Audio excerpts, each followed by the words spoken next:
अध्याय 7. याची फलश्रुती आहे, महापातकांचे निरसन होईल, गोकर्ण यात्रेचे पुण्य मिळेल. मराठी अनुवाद. अध्याय 7. मित्रसह राजांची कथा. पतित स्त्रीचा उद्धार. श्री गणेशाय नमः. नामधारक सिद्धांना म्हणाले, महाराज, मला गोकर्ण क्षेत्राचे महात्म्य सांगणारी एखादी पुरातन कथा सांगा. सिद्ध म्हणाले, पूर्वी इक्ष्वाकू वंशात मित्रसह नावाचे राजा होऊन गेले. एके दिवशी ते मृगयेसाठी अरण्यात गेले असताना त्यांच्या हातून दैत्यांचा वध झाला.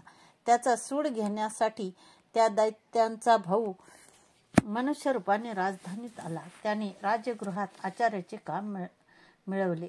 एकदा पितृश्राद्धासाठी राजांनी वसिष्ठासह अनेक थोर ऋषींना भोजनासाठी बोलावले होते. ती संधी साधून त्या आचार्याने नरमांस मिसळून स्वयंपाक बनवला आणि तो अरण्यात निघून गेला. अंतर्ज्ञानी वसिष्ठांनी भाज्यांमध्ये नरमांस असल्याचे ओळखले आणि त्या राजाला तुम्ही ब्रह्मराक्षस व्हाल असा शाप दिला. तेव्हा काहीही चूक नसताना वसिष्ठांनी आपल्याला शाप दिला म्हणून तेही तळहातावर पाणी घेऊन त्यांना प्रतिशाप देण्यास उद्युक्त झाले.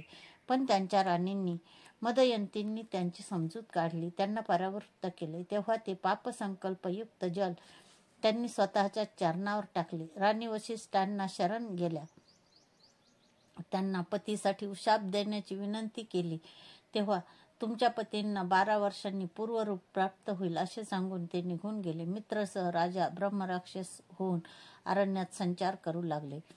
ते तहान भुकेने नेहमी व्याकुळ असत आणि पशुपक्ष्यांना व माणसांना मारून खात असत. एके दिवशी त्यांनी वनातून जाणाऱ्या ब्राह्मण दाम्पत्यास पाहिले आणि ब्राह्मणावर झडप घालून त्याला ठार केले. ते क्रूर कृत्य पाहून संतापलेल्या ब्राह्मणीने त्यांना शाप दिला. म्हणाली, हे अधमा, तुमच्या हातून ब्रह्महत्या घडली. तुम्ही मित्रसह राजा असून वसिष्ठ ऋषीच्या शापाने ब्रह्मराक्षस झालेले आहात. 12 वर्षांनी पूर्वरूप होऊन प्राप्त होऊन तुम्ही जेव्हा घरी जाल तेव्हा पत्नीशी समागम करताच तुम्हाला मृत्यू येईल.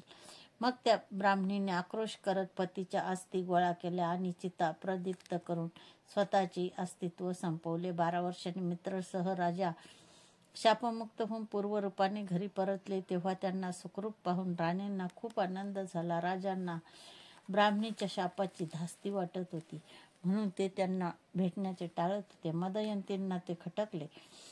त्यांनी राजांना समक्ष भेटून विचारणा केली असता त्यांनी ब्राह्मणीच्या शापाचा सर्व वृत्तांत सांगितला. तेव्हा पती सौख्य नाही व आता संतान सौख्यही लाभणार नाही म्हणून त्या निराशेने रडू लागला. त्यानंतर राजा राणींनी ज्ञानीजनांशी चर्चा करून शापोद्धाराचा उपाय विचारला. त्यांच्या मार्गदर्शनानुसार अनेक पुण्यकृत्य केली पण ब्रह्महत्येच्या पातकाचे क्षालन झाले नाही.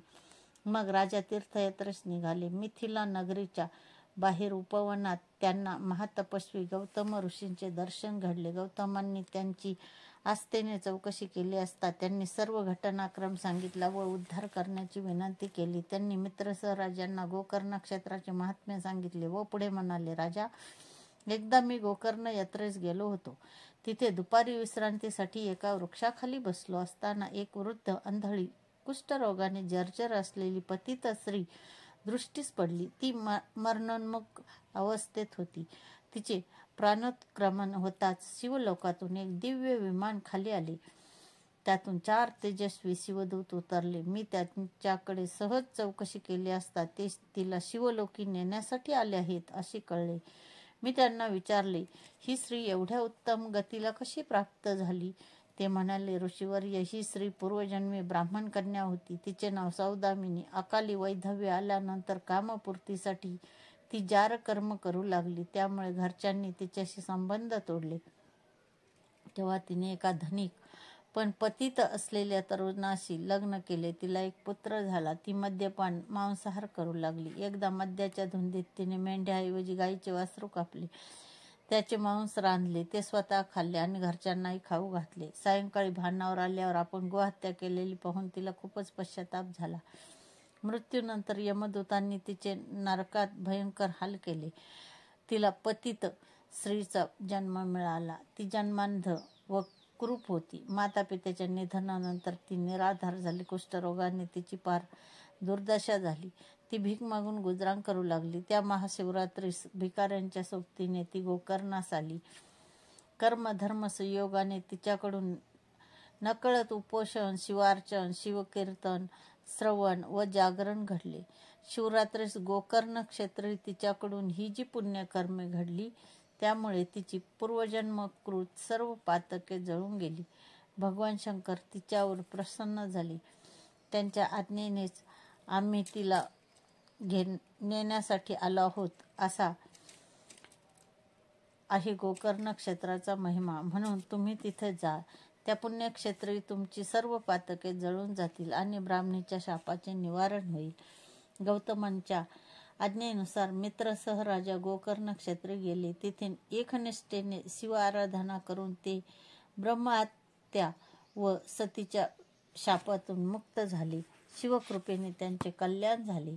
नामधारक गोकर्ण क्षेत्राचे महात्म्य व पावित्र्य थोर आहे म्हणून श्रीपाद तेथे राहिले. अनुवाद संपला.